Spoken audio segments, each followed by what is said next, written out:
마음이 즐거우면 바로 극락입니다. 법흥 스님, 나는 과연 무엇 때문에 사는가? 우리는 왜 이 세상에 태어났다가 죽어야 하는가? 나는 내 인생을 어떻게 살아갈 것인가? 아무리 감각이 둔한 사람일지라도 이런 의문이 들 때가 있을 겁니다.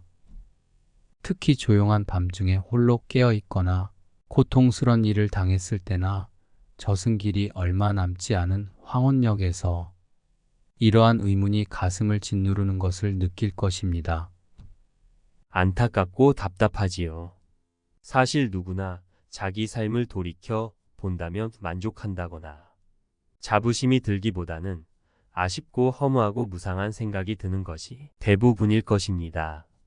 그러나 불교를 제대로 알고 진실로 믿는 사람은 그러한 후회를 하지 않습니다. 삶과 현실을 직시하고 진실한 나를 찾기 위해 노력하기 때문이지요. 용맹심을 잊지 말아야 합니다. 나의 은사 스님이신 효봉 스님은 38세 때 금강산 신계사 보온함에 입산하여 8년 동안 장자불화와 오후불식으로 정진하셨습니다. 한번 앉으면 일어나는 것을 잊을 정도로 용맹정진하셨지요. 한번 목표를 세우면 그렇게 용맹심으로 밀어붙여야 성취가 되는 법입니다. 우리의 삶이 순탄하고 생활에 여유가 있고 일이 잘 풀려가면 종교에 대해 관심이 없습니다. 그러나 누구라도 인생의 석양길에 드는 6, 70대가 되면 자기의 인생을 되돌아보게 됩니다. 인생에 대한 무상함을 느끼게 됩니다. 그러나 인생의 황혼길에서 자기의 근본 문제를 생각한다면 늦은 겁니다. 지금 이 시간 자신을 바로 보세요. 우리는 아버지와 어머니의 인연 속에 태어납니다. 태어나니 늙고 늙으니 병들고 병드니 죽게 됩니다. 언젠가는 죽어야 할 숙명을 가진 것이 인생인데 우리는 영원히 살 것 같은 착각 속에 빠져 바로 내일 일을 생각하려 들지 않지요. 우리는 일시적으로 잠깐 살다 가는 존재며 그래서 불교적인 용어로는 가짜 나라고 하는 것입니다. 왜 가짜 나인가? 나라는 이 육신이 수백 년 수천 년 사는 존재가 아니라 언젠가는 죽어야 할 숙명을 지닌 존재이기 때문에 가라고 합니다. 그러면 시라는 무엇이냐? 마음이고 넙지고 어리고 영혼이고 정신이고 본래 면목이고 육신을 끌고 가는 주인공입니다. 불교적 용어로 말하면 불성이고 자성이며 열애장이지요. 육신은 생멸이 있고 나고 죽음이 있지만 청정한 마음자리 법신은 생멸이 없습니다. 법신은 우주에 충만하고 불생불멸이며 상락아정입니다. 법화경에 제법 종년생, 제법 종연멸이란 말이 있습니다. 모든 법이 인연을 좇아 생겼다가 인연이 닿으면 없어진다는 말이지요. 하머 스님도 천겁을 흘러가도 예시 아니고 만세를 뻗어도 길이 이제라고 하였으니 육신은 생멸이 있으되 마음은 생멸이 없는 것입니다. 우리 인생은 지금 이 순간에도 1초 1초 죽음으로 한 발 한 발 가고 있습니다. 생과 사는 동일점에서 출발하는 모순을 내포하고 있어요. 부단히 살고 있으면서 부단히 죽음의 길로 접근하고 있는 것이 모순이요 이율배반입니다. 영원히 살고자 하지만 결국 죽음에서 단절되고 맙니다. 단절된 계기에서 생과 사는 측하고 있어요. 그러니 생즉사요, 사즉생이라 하는 것입니다.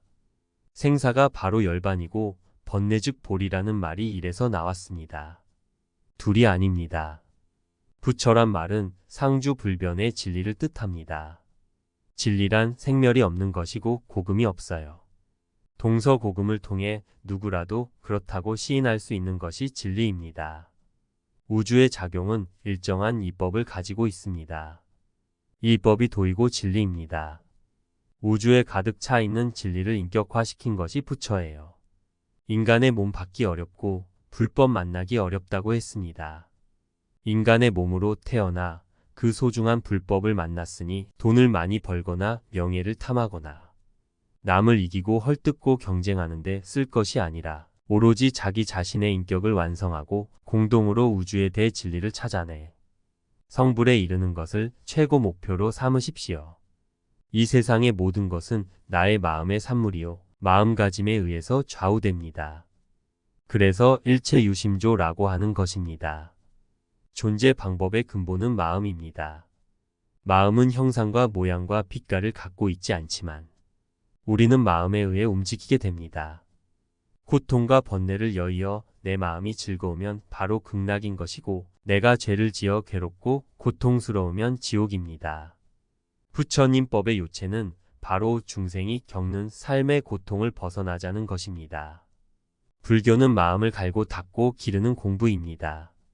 마음을 닦는 것이 수심이요, 마음을 기르는 것이 양심이며 마음을 쓰는 것이 용심이고 마음을 잡으면 섭심이라 합니다. 그러면 평소에 어떤 마음을 가져야 하느냐?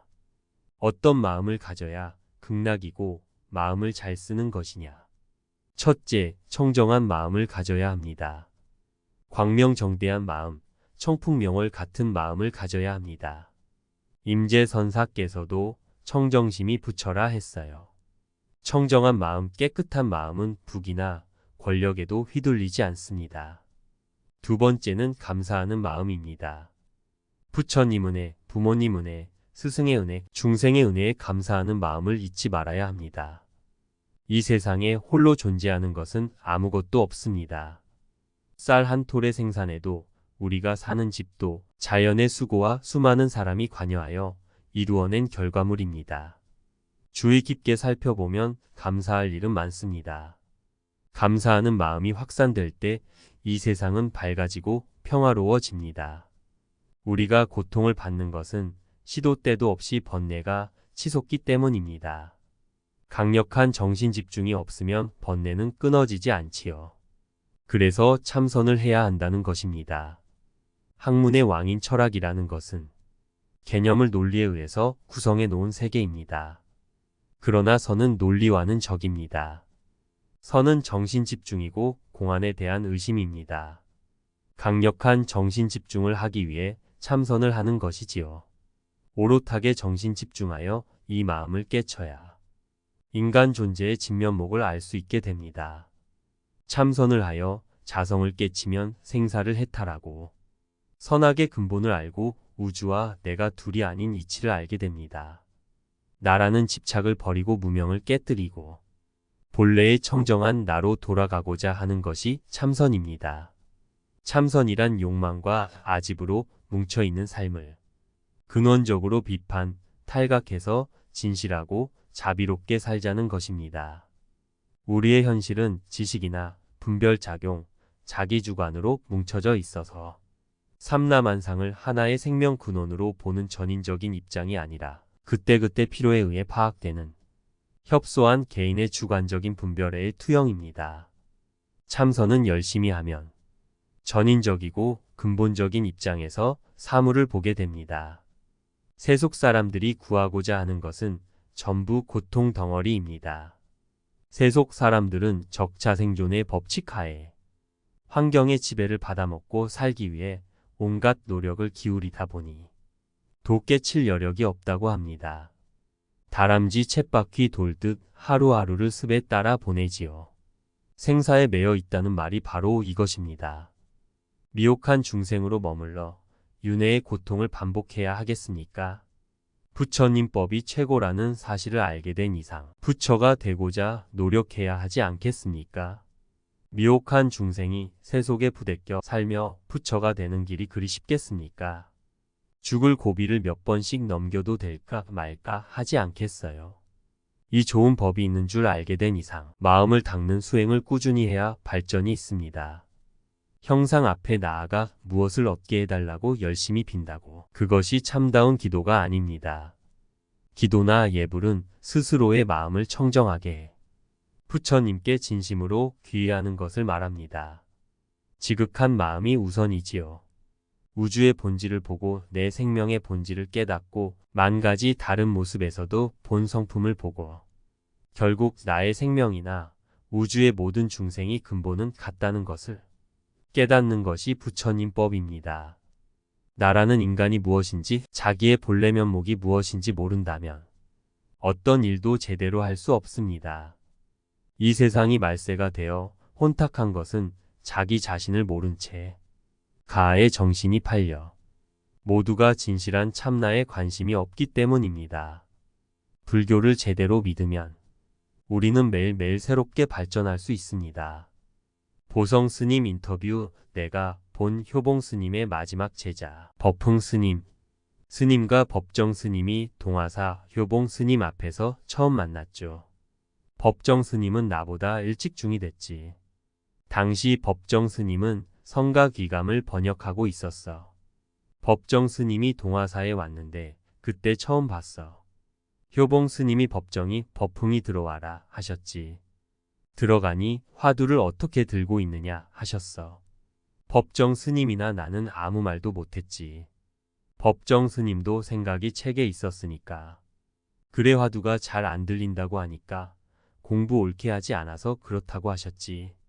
그리고 이런 말씀도 하셨어. 짐승이고 사람이고 남의 눈에 보이지 않으면 욕을 이겨내지 못한다. 파괴는 파기라. 계행을 파기하는 것은 깨진 그릇과 마찬가지며 깨진 그릇에 물을 퍼붓는 거나 마찬가지다. 그래서 성불을 할 수 없는 것이다. 지금은 말세라 근기가 약해 대중울력의 힘으로 스님 노릇 잘할 수 있다. 그래서 독살이 절에 가지 말라고 하셨어요. 여자하고 단 둘이 있으면 이기지 못한다고. 동화사에서 한철 나시고 1960년에 통영 미래사로 가셨습니다.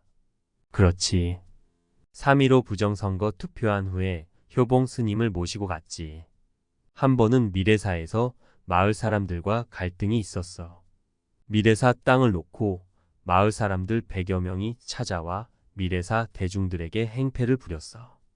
효봉 스님에게도 아주 막무가내 였어. 마침 경찰도 4.19 혁명 때문에 없었어. 아주 사나웠지. 시간이 지나 경찰도 마을에 오게 되니까 좀 안정이 되었어. 그래서 미래사 대중들이 마을 사람들 몇몇을 고소한다고 했지. 그때 효봉 스님이 이런 말씀을 하셨어. 마을 사람은 속인이고 우리는 중인데 중이 속인을 상대로 재판하면 되겠나. 중생계는 항상 그렇다. 재판을 그만두라 하셨지. 참 효봉 스님 위대한 것을 거기서 알았어.